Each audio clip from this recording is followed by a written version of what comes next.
The hardest part about your 20s isn't failure. It's watching time move faster while you still feel emotionally unprepared for life. At 21, Adam believed success would solve everything.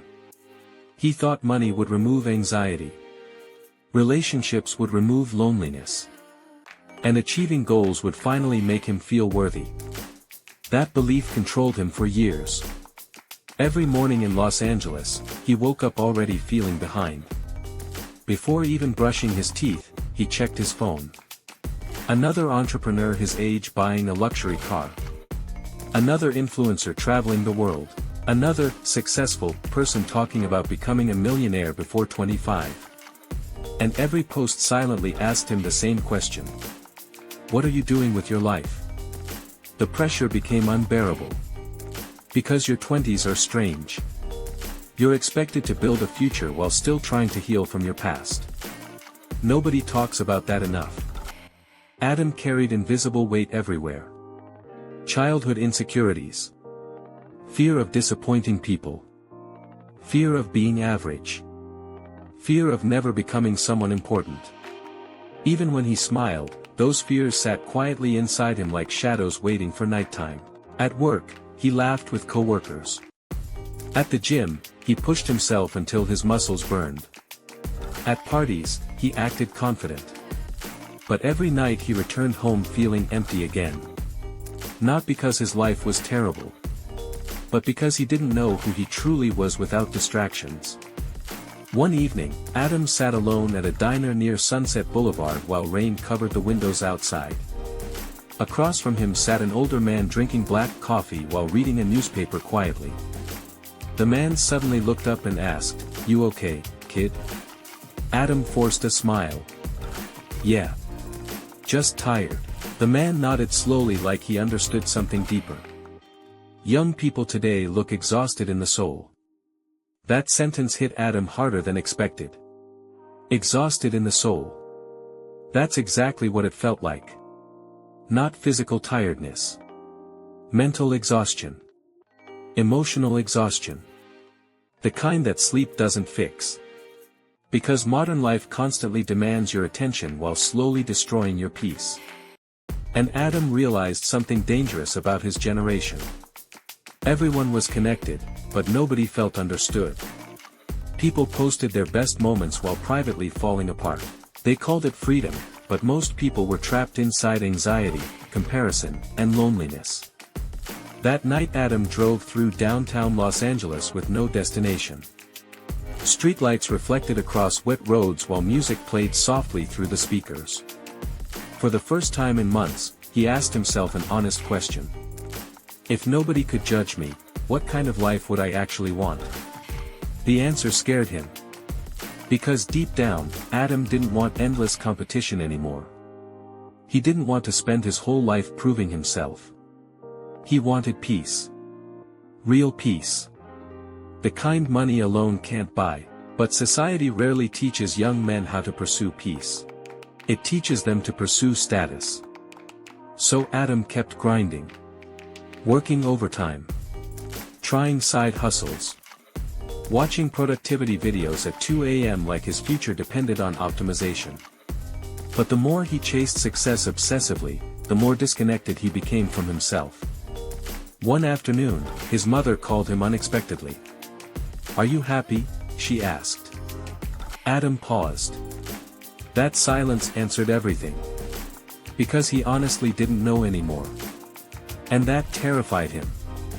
Imagine chasing goals for years only to realize you forgot to ask whether those goals even belong to you. That's where many people lose themselves in their 20s.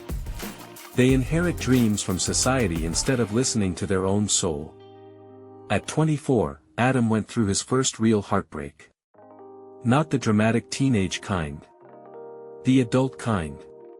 The kind where two people slowly stop understanding each other while pretending everything is fine. Her name was Sophia. Sophia. They spent 2 years together building imaginary futures. Late-night drives. Apartment conversations. Shared playlists. Promises about forever. But adulthood changed them. Stress changed them. Life changed them, and eventually love turned into emotional distance. The breakup shattered Adam quietly. He still went to work. Still answered texts. Still smiled in public. But internally he felt like someone had removed color from the world. That's another reality of your 20s. You lose people you thought would stay forever. Some walk away suddenly. Others slowly disappear while standing right beside you. After Sophia left, Adam spent months blaming himself. Maybe he wasn't successful enough. Maybe he wasn't emotionally strong enough. Maybe he simply wasn't enough. Those thoughts poisoned his mind daily. One night he sat on the bathroom floor staring at himself in the mirror under dim yellow light. And for the first time, he admitted something painful. He had spent years trying to earn love by becoming impressive. But real connection was never built through perfection. It was built through honesty. That realization became a turning point. Slowly, Adam stopped trying to appear invincible. He started opening up more. Started admitting when he felt overwhelmed. Started understanding that strength and vulnerability could exist together. And strangely, the more honest he became with himself, the lighter life started feeling. Not easier, but lighter. At 25, Adam took a solo trip to Colorado after mentally burning out from city life. No luxury hotels. No social media updates. Just mountains, silence, and distance from noise. The first few days felt uncomfortable. Without constant notifications and distractions, his thoughts became louder than ever. He realized how addicted he had become to stimulation. Scrolling. Watching. Comparing. Escaping. Silence forced him to finally face himself. One morning before sunrise, Adam stood near a lake surrounded by mountains while cold air filled his lungs. The water reflected the sky perfectly. And in that quiet moment, something inside him shifted. For years he believed confusion meant weakness. Now he understood confusion could also mean growth. Because every transformation begins with uncertainty. Caterpillars probably think they're dying before becoming butterflies. And humans aren't much different. Your 20s break you apart so you can rebuild yourself consciously instead of accidentally becoming whoever the world tells you to be. That process hurts. It's supposed to. Back in New York months later, Adam noticed small changes in himself. He no longer panicked when life felt uncertain. He stopped needing constant validation. Stopped comparing timelines obsessively. Stopped measuring his worth through income or attention. Instead, he focused on becoming emotionally stronger. Disciplined. Peaceful. Present. And slowly, life started feeling less like a competition and more like a journey. One evening, while walking through crowded Manhattan streets surrounded by glowing billboards and rushing strangers, Adam realized something powerful.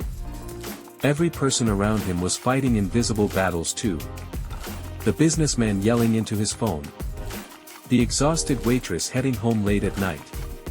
The student pretending not to cry on the subway. Everyone carried confusion differently. That realization made him kinder. Including toward himself. Because maybe nobody fully understands life in their 20s. Maybe everyone is secretly improvising while pretending to have direction. And maybe that's okay. At 27, Adam still had fears. Still had uncertain days. Still questioned himself sometimes. But now he understood something that changed everything. You do not need to have your entire future figured out to move forward. You just need enough courage to take the next step. That's it. One honest step at a time. Years earlier, Adam thought maturity meant becoming someone fearless and perfect. Now he understood maturity meant accepting uncertainty without letting it destroy your spirit. Late one night, he stood on his apartment balcony overlooking the glowing city below. Cars moved endlessly through streets while distant sirens echoed under the dark sky. And suddenly he smiled. Because for the first time in years, he wasn't trying to outrun life anymore. He was finally living it. The confusion hadn't completely disappeared. But it no longer controlled him. Because he realized your 20s were never designed to be stable. They were designed to shape you. To humble you. To expose your insecurities. To teach you resilience. To show you which dreams actually belong to you. And maybe that's why these years feel so heavy sometimes. Because you're carrying the pressure of becoming someone new while grieving versions of yourself you've already outgrown. That's not weakness. That's transformation. So if you feel lost right now, if you feel behind, if you feel confused while everybody else seems certain, remember this. Some of the strongest people in the world are still quietly rebuilding themselves too. And one day, the version of you who survives these years will look back and understand something beautiful. You were never failing. You were learning how to become yourself.